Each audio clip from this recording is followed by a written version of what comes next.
They say it never rains, but it pours. That's certainly true of boxing, a sport without a season. The first weekend of June was arid. There was no shortage of shows. There were 3 in Atlantic City alone, but none that created a buzz. By contrast, this coming weekend brings us a spate of noteworthy events. The action kicks off on Friday with a Golden Boy promotion at Turning Stone that accompanies Induction Weekend at the International Boxing Hall of Fame. In all honesty, the show, topped by an all-Mexico showdown between Mexicali's Diego de la Hoya and Cozumel's Jose Salgado, isn't all that interesting, but it will give us an opportunity to get a good read on undefeated de la Hoya, 20-0, who is being groomed for a title shot. In Salgado, Oscar's 23-year-old cousin finds himself matched against a former world title challenger. These two were scheduled to meet on December 14 of last year in Indio, California. The match was scuttled at the weigh-in when De La Hoya came in 4 pounds over the agreed-upon catch weight of 124. He'll be the bigger man tonight. Salgado has spent most of his career as a super flyweight and didn't handle the extra poundage well in his last start on U.S. soil, losing a split decision to journeyman Javier Gallo. ESPN2 will air the Turning Stone show at the delayed start time of 12:30 a.m. ET, 9:30 p.m. PTH's back. 925 days have elapsed since Tyson Fury's last fight. In the interim, he had various mental health issues, including an apparent eating disorder, surrendered his various titles, although in some quarters he's still considered the lineal heavyweight champion, but kept himself in the public eye with a steady stream of amusing bluster. Fury has been training under the watchful eye of 25-year-old Ben Davison, who has supplanted Fury's former trainer, his uncle Peter Fury. Davison is very much in tune with the latest developments in nutrition, and Fury, in his recent photos, looks pretty much as he did when he ended the long title reign of Vladimir Klitschko. It's obvious that Fury will be matched very soft until a big money fight can be arranged. Saturday, he takes the first step on his comeback in Manchester, the city of his birth, when he takes on Sefer Safari, an obscure 39-year-old Albanian based in Switzerland. I'm not sure what we can learn from the fight. Safari will likely play the role for which he has been fitted, meaning that he won't let his hands go very often. Fury will likely maul him until his handlers pull the plug. But Fury, for all his warts, is a charismatic character, and having him back will enliven the heavyweight conversation.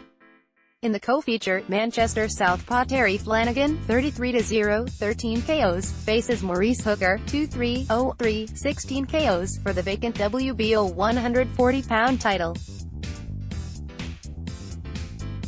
Flanagan, who boasts the longest undefeated run of any active British boxer, is moving up in weight after 5 successful defenses of his world lightweight title. Hooker hails from Dallas, where he is overshadowed by Errol Spence Jr. There's been late money on Flanagan at offshore bookie shops, where the punters have pumped him up to a consensus 7-1 favorite.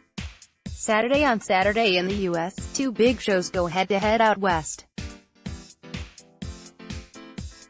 At the MGM Grand in Las Vegas, Terence Crawford, who cleaned out the division at 140, makes his maiden run as a welterweight with the WBO world title at stake. In the opposite corner is the Australian, Rocky Jeff Horn, making the second defense of the title he won from Manny Pacquiao in one of the biggest upsets of 2017. The fight was initially slated for April 14 at the MGM sister property Mandalay Bay, but Crawford suffered a sprained hand, no broken bones, in training, and the fight had to be pushed back. Horn, 1-8-0-1, is no slouch. For the record, that draw on his ledger came in his 4th pro fight, and he was winning it handily after 3 rounds when the bout was halted because of an accidental headbutt. But Crawford, 32-0, 23 KOs, is special. In the eyes of many, he's the top pound-for-pound fighter in the sport. I wouldn't be surprised to see this fight end early because of cuts. Regardless, it will be Crawford who has his hand raised. He's more multi-dimensional and his reflexes are faster. It's that simple. The fight will air on ESPN, the network's new $4.99 per month subscription service. In neighboring California, LA area rivals Leo Santa Cruz, the 1st of January 34, and Abner Mares, the 1st of February 31, will renew acquaintances at the Staples Center.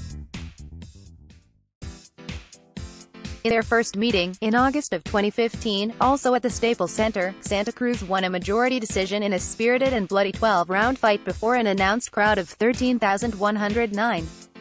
A superior jab and a longer reach enabled Santa Cruz, a short favorite, to overcome Mares' constant pressure.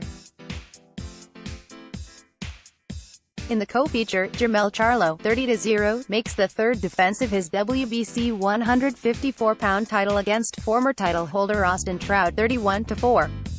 Charlo has won 5 straight inside the distance, including a sensational one-punch, first-round KO of Erickson Lubin in his last start.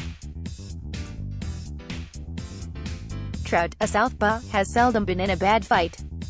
The card is a presentation of Showtime Championship Boxing.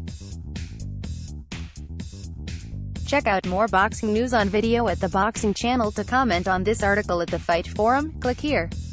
Share on Facebook, share on Twitter, share on Google.